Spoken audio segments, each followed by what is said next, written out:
Comenzar con la clase de columna vertebral. Esta columna vertebral es un tallo óseo resistente y flexible de 75 centímetros de largo en el hombre, mientras que 65 o 70 puede ser en la mujer, situado en la parte media y posterior del tronco y protege y contiene a la médula espinal. Está formado por 33 a 34 vértebras y se divide en 4 porciones, que son 7 vértebras cervicales, 12 vértebras dorsales o torácicas, 5 vértebras lumbares y 9 a 10 vértebras pélvicas. Mientras las vértebras cervicales, dorsales y lumbares son independientes, las pelvianas están soldadas y forman dos piezas que son el sacro, que corresponde a 5 vértebras, y el coxis, que puede tener entre 4 a 5 vértebras.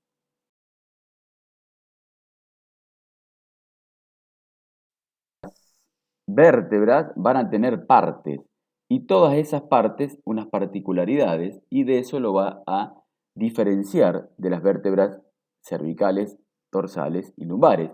Por lo que vamos a ver cuáles son esas partes. Y son el cuerpo, las apófisis transversas, las apófisis espinosas, el agujero vertebral, la apófisis articular superior e inferior, las láminas, los a ver en la vértebra. Entonces, aquí tenemos el cuerpo vertebral, las apófisis transversas, las apófisis espinosas, el agujero vertebral, la carilla o apófisis articular superior, la carilla o apófisis articular inferior, las láminas y el pedículo. Es decir, que todas las vértebras tienen estas partes, lo que sí, cada segmento vertebral, es decir, cervical, dorsal o lumbar, van a ser diferentes, todas estas estructuras, y de esa manera es saber cuáles son las diferencias de cada una para reconocer una vértebra cervical, una vértebra dorsal o una vértebra lumbar. ¿Se entiende? Bueno. La posición para colocar bien una vértebra, la parte más abultada de la vértebra, que es el cuerpo, va hacia adelante, colocando sus caras horizontalmente y paralelas, como está en la imagen. La parte más ancha del agujero vertebral va hacia abajo, es decir que esa es la parte anterior de una vértebra con el orificio del agujero vertebral más grande o más ancho hacia abajo. Tenemos la curvatura de la columna vertebral y la vamos a ver. Tenemos curvaturas antero-posterior, tenemos que ver la vértebra lateralmente, y en unas curvaturas laterales que son menos pronunciadas y que la vamos a ver cuando tenemos a la columna de frente. Veamos, en la región cervical se va a llamar que es convexa hacia adelante y cóncava hacia atrás y convexa hacia la izquierda y se denomina que es una lordosis cervical. La región dorsal es convexa hacia atrás, cóncava hacia adelante y convexa hacia la derecha y se denomina cifosis dorsal. La región lumbar es convexa hacia adelante y convexa hacia la izquierda. Fíjense, también se denomina lordosis lumbar y fíjense que es igual a la lordosis de la cervical. Mientras que en la región sacrocoxigia es convexa hacia atrás, cóncava hacia adelante y se denomina también cifosis. Por lo tanto, vamos a tener dos cifosis, que es la dorsal y la sacrocoxigia, y dos lordosis, que es la cervical y la lumbar. Las características generales de las vértebras.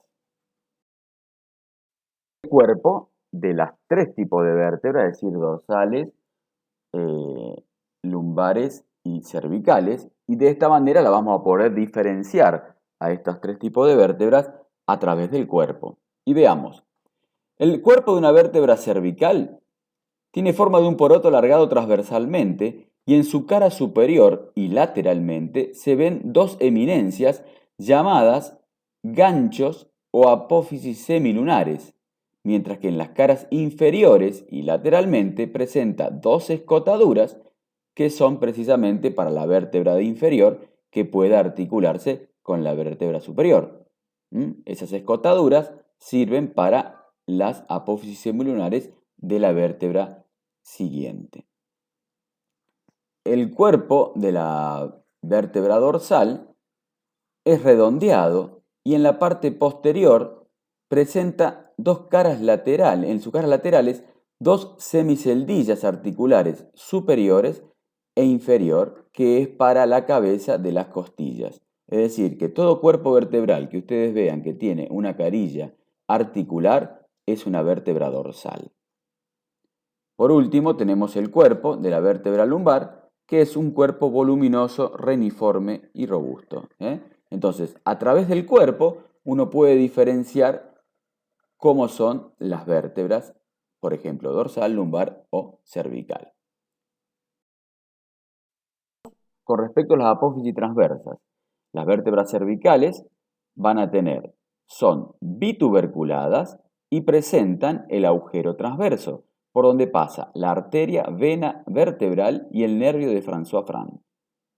La vértebra dorsal se caracteriza por están dirigidas hacia atrás y afuera, y en la parte anterior de su vértice presenta una carilla articular para la tuberosidad costal. Es decir, que toda vértebra que ustedes vean que en las apófisis transversas tiene una carilla articular, es una vértebra dorsal porque se va a articular con la costilla. Y por último, las apófisis transversas de las vértebras lumbares se caracterizan por llamarse costiforme, porque son forma de una costilla, medias cuadrangulares, y en su cara posterior presentan un tubérculo que se llama tubérculo accesorio. En las vértebras cervicales van a ser bituberculadas, es decir, que tienen dos tubérculos, son cortas y están ubicadas en forma horizontal. Las vértebras dorsales son unituberculadas, largas y dirigidas oblicuamente hacia abajo. La vértebra lumbar son rectangulares y están dirigidas horizontalmente hacia atrás. Vertebral va a diferir de lo que es una vértebra cervical, dorsal y lumbar, y veamos. El vertebral es triangular, grande de base anterior. El dorsal es redondeado irregularmente y pequeño. Y el lumbar es triangular con los tres lados iguales. Fíjense que por el agujero vertebral también podemos diferenciar cómo es una vértebra cervical, dorsal o lumbar.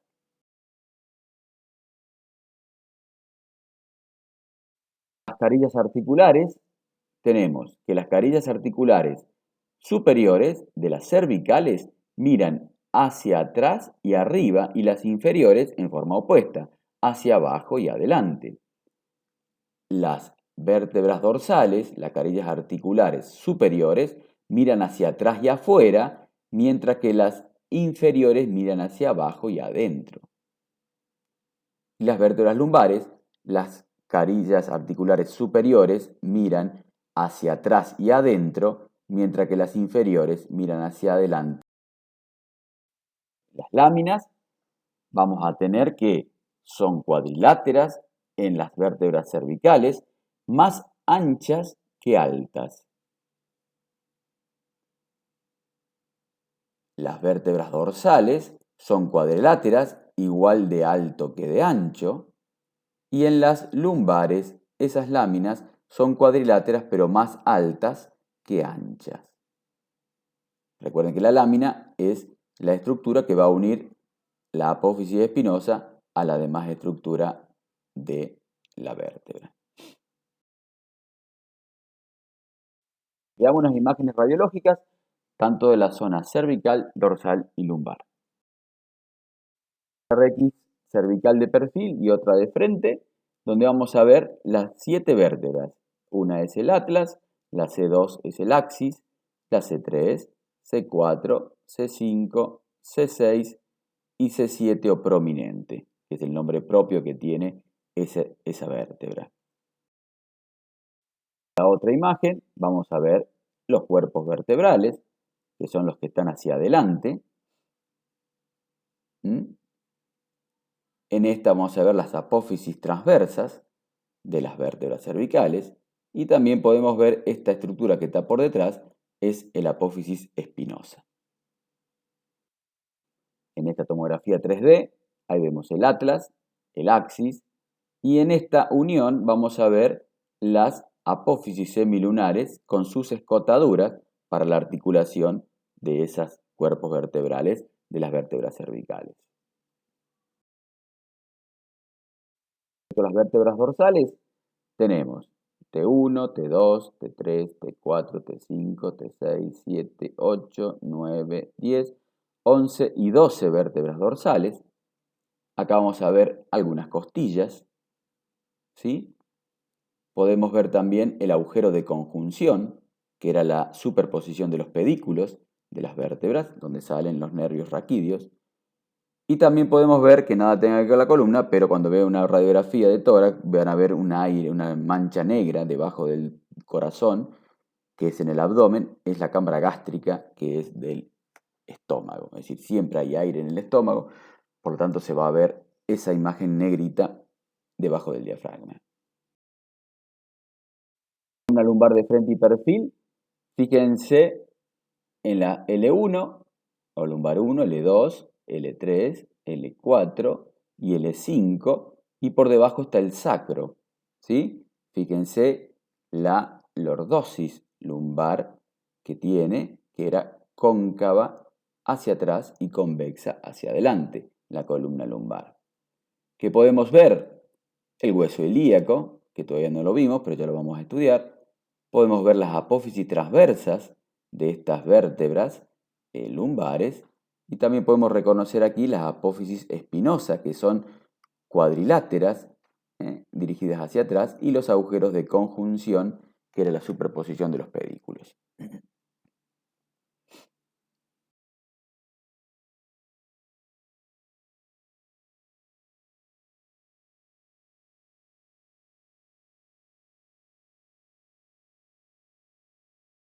Columna lumbar, también vamos a ver carillas articulares superiores y las carillas articulares inferiores, cómo se articula entre una y otra vértebra. Acá podemos ver el pedículo que formaban. Características particulares. Bueno, todo lo que vimos anteriormente son las características generales de las vértebras y ahora hay vértebras que van a ser particulares, es decir, que van a tener características propias, diferente a lo que hemos hablado anteriormente y que hacen que esas vértebras sean por eso particulares o especiales. Y son la primera vértebra cervical o atlas, la segunda vértebra cervical o axis, la sexta vértebra cervical, la séptima cervical o prominente, la primera dorsal, la décima dorsal, la 11 y la 12 dorsal y la quinta lumbar. Primera vértebra cervical o atlas, bastante diferente a las vértebras que hemos venido viendo, ¿sí? Bien, está formada por dos masas laterales unidas por dos arcos y cada masa lateral tiene forma de cubo, por lo tanto se le van a describir 6 caras, una superior, otra inferior, una anterior, otra posterior y una externa y otra interna. Esta es una vista superior del atlas, por lo tanto vamos a ver que esto es su cara superior o concavidad glenoidea, o cavidad glenoidea, que se articula con los cóndilos del occipital.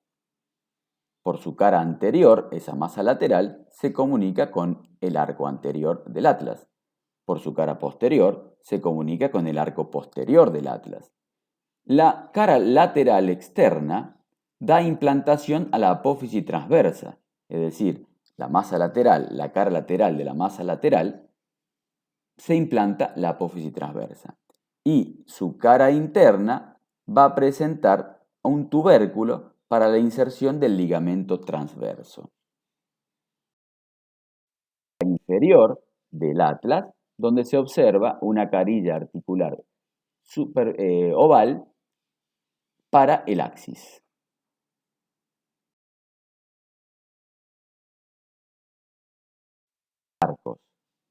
Y los arcos teníamos, esta es una vista superior, tenemos un arco anterior que en la parte anterior tiene una saliencia que denomina tubérculo anterior, tiene un arco posterior que tiene una saliencia hacia atrás, que es el tubérculo posterior y representa a la apófisis espinosa de las vértebras cervicales. Ese arco posterior a su vez presenta un canal para el paso de la arteria vertebral y de allí ingresar por el agujero magno hacia el cráneo. En una vista inferior vamos a tener que el arco anterior presenta una cara posterior para la inserción o la articulación de la apófisis odontoides del axis.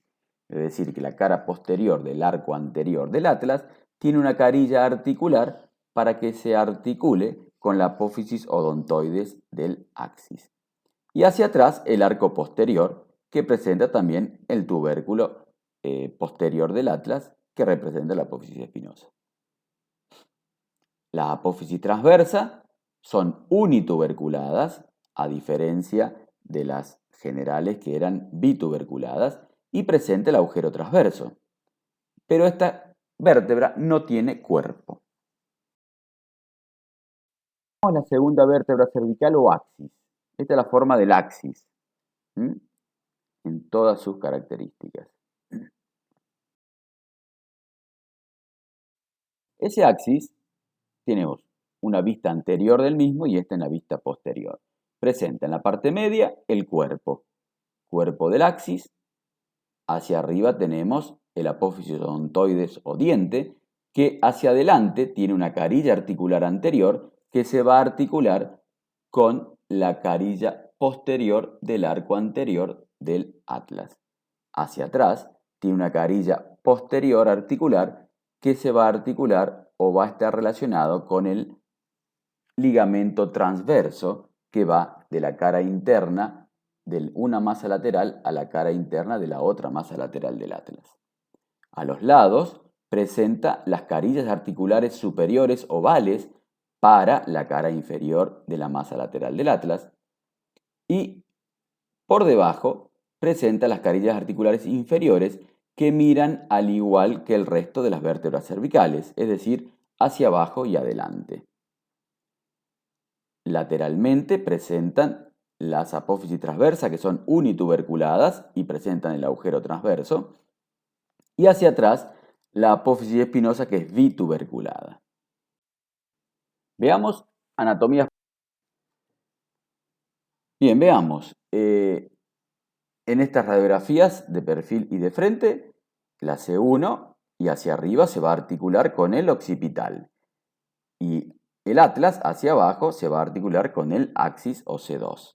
En esta proyección, acá es una placa donde la persona tiene que abrir la boca para poder ver tanto la primera y segunda vértebra cervical. Ahí vamos a ver. Estas son las masas laterales del atlas. Esta es la apófisis transversa del atlas. Este es el cuerpo del axis. Y esta es la apófisis odontoides del axis. También vamos a poder observar la apófisis transversa del axis. La articulación occipito-atloidea y aquí la articulación atlanto-axoidea, es decir, entre el atlas y el axis. Otra de las vértebras especiales era la sexta vértebra cervical. Y esta sexta vértebra, un tubérculo que se llama tubérculo carotidio o tubérculo de Chassignac. En el agujero transverso pasan la arteria, vena vertebral y nervio de François-Franck. Séptima vértebra cervical o prominente. Bien, esa vértebra prominente o séptima cervical es una vértebra llamada también de transición, porque va a ser la transición en el paso de las vértebras cervicales a dorsales. Y veamos qué características tienen. La apófisis transversa son unituberculadas, a diferencia de las normalmente, de las características generales de las cervicales que eran bituberculadas. Presenta agujero transverso, pero por él pasa solo la vena vertebral y el nervio de François Frank. ¿Qué significa esto? Que la arteria vertebral sube a través del agujero transverso a partir de la cesta cervical, mientras que la vena y el nervio pasan por las 7 vértebras cervicales, por el agujero transverso de las 7 vértebras cervicales. También presenta una apófisis espinosa unituberculada, larga y parecida ya a la de las dorsales. Veamos anatomía a través de la radiografía. Acá vamos a ver la séptima cervical o prominente, que es uno si agacha o si flexiona el cuello y toca con su mano la columna, va a ver que hay una saliencia hacia atrás de esa columna. Eso que toca, ese hueso que sale allí, es la séptima cervical o vértebra prominente. Veamos la primera dorsal. La primera dorsal, ¿qué características tiene para poder articularse con la séptima cervical? Y presenta en el cuerpo, en la parte superior, presenta los ganchos o apófisis semilunares que se van a articular con las escotaduras de la séptima cervical. Recuerde que las cervicales tenían escotaduras y crestas semilunares o apófisis semilunares. Entonces la primera dorsal va a necesitar esa apófisis semilunar para poder articularse con la escotadura de la séptima. Y a su vez presenta una carilla articular completa para la primera costilla y una semicarilla inferior para la segunda costilla, para la cabeza de la segunda costilla. Veamos, la 10 y 11 y 12 vértebras dorsales presentan la siguiente característica. La décima presenta una semicarilla articular superior para la décima costilla y no tiene una semicarilla articular inferior. La 11 y la 12 tienen una carilla articular completa para la 11 y 12 costillas.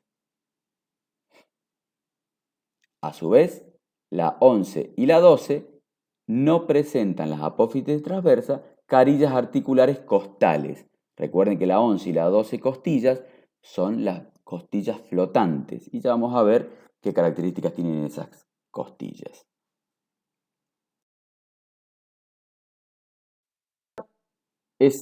El cuerpo pierde el paralelismo de sus caras y se hace más alto por delante que por detrás. Entonces, la articulación de la quinta lumbar y sacro se denomina promontorio, que presenta un ángulo más abierto por el disco intervertebral más ancho por delante que por detrás. Es decir, que ese ángulo que hay entre la quinta lumbar y la primera sacra se denomina promontorio.